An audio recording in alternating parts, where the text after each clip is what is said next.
बीत चुका है। अब लोग ढील की उम्मीद कर रहे हैं। 15 जून से राहत मिलने की उम्मीद की जा रही है। आज मुख्यमंत्री तीरथ सिंह रावत सभी जिलों के डीएम से उन्होंने बात की और साफ निर्देश दिए उन तमाम डीएम को मुख्यमंत्री के द्वारा कि कोरोना को हल्के में अभी भी ना लें, तीसरी लहर के लिए तैयार रहें। ये मुलाकात की तस्वीरें आपके सामने।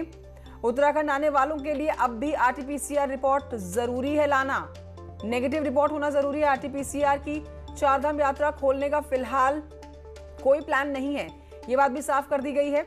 हालांकि राहत की उम्मीद यहां पर यह है कि सरकार कहती हुई नजर आई खतरा कम हुआ है पर टला नहीं है।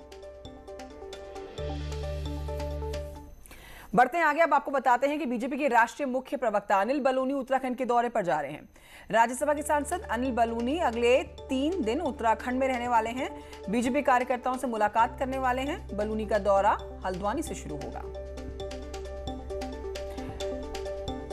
तो आपको बता रहे हैं अनिल बलूनी जो कि उत्तराखंड के दौरे पर आ रहे हैं।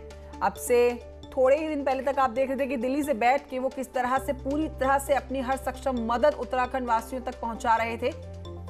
और अब 3 दिन का उनका ये दौरा, जहां पर तमाम कार्यकर्ताओं से उनका मुलाकात का कार्यक्रम है। ये 2022 के विधानसभा चुनाव की हुंकार मानी जाएगी सांसद अनिल बलूनी का उत्तराखंड पहुंचना। आपको बताते हैं कि कल यानी कि शनिवार को दिल्ली में उत्तराखंड कांग्रेस की एक बड़ी बैठक हुई है जिसमें बड़े फैसले ले लिए गए हैं। उत्तराखंड विधानसभा चुनाव में कांग्रेस सामूहिक नेतृत्व में चुनाव लड़ने वाली है, ये बात साफ हो चुकी है। किसी को चेहरा घोषित नहीं किया जाएगा।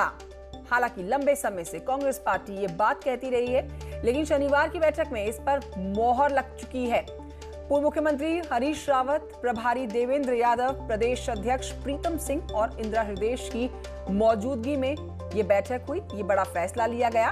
कांग्रेस बिना चेहरे के ही सामूहिक नेतृत्व में उत्तराखंड में 2022 का चुनाव लड़ेगी। इसके अलावा राज्य में परिवर्तन यात्रा शुरू करने का भी फैसला लिया गया है। 15 जून से परिवर्तन यात्रा की तैयारी है। इसकी शुरुआत खटीमा से होगी। उत्तराखंड कांग्रेस ने चुनाव को लेकर तैयारी शुरू कर दी है, लेकिन आपको बताते हैं कि दिल्ली में बड़े नेताओं की अहम बैठक हुई जिसमें तय हुआ कि 2022 को जीतना है तो सबको एक साथ मैदान में उतरना होगा। और सबसे बड़ी बात यहां पर यह दिखी कि कांग्रेस पूरी तरह से एकजुट नजर आई।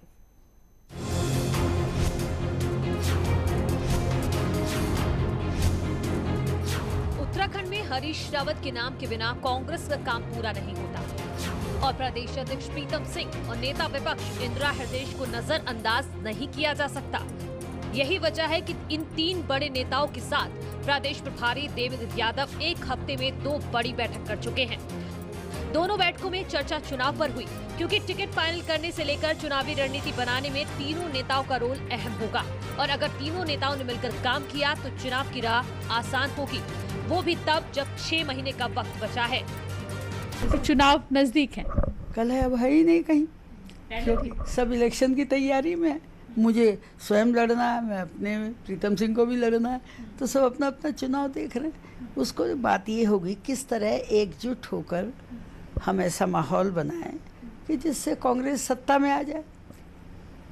यदि कहीं मतभेद हैं तो उन्हें दूर करने का प्रयास किया जाए। और धीरे धीरे मैं समझता हूँ कि बहुत सारी कमेटियों का गठन होगा।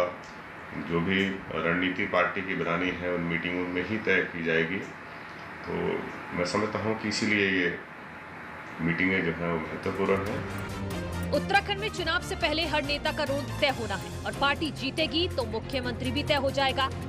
शायद यही बात प्रीतम, इंदिरा और हरीश रावत को समझ आ चुकी है। तभी तो अब तक एक दूसरे पर हमला करने वाले नेता घंटों एक साथ बैठ के कर रहे हैं, चुनाव की प्लानिंग कर रहे हैं। भाजपा अगर ये सोचती है कांग्रेस कमजोर है, कांग्रेस बिखरी हुई है, कांग्रेस में गुटबाजी है, तो अच्छी बात है, वो सोचते रहें। उनके सोचने से हमको कोई फर्क नहीं पड़ता। हम अपना काम कर रहे हैं, हम संगठन पर लगातार काम कर रहे हैं, हम संघर्ष का लगातार काम कर रहे हैं, हम तमाम मुद्दों पर जिन पर लड़ना चाहिए लड़ाई का लगातार काम कर रहे हैं। उत्तराखंड में 2017 में कांग्रेस सबसे बुरा दौर देख चुकी है और 2022 का चुनाव न सिर्फ पार्टी का बल्कि बड़े नेताओं के अनुभव और वजूद का इम्तिहान भी है। ऐसे में कांग्रेस नेता उस रोड मैप पर काम करने की कोशिश में जुटे हैं ताकि टीम में कोई गैप न दिखे।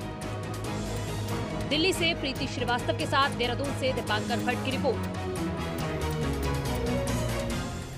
कांग्रेस प्रदेश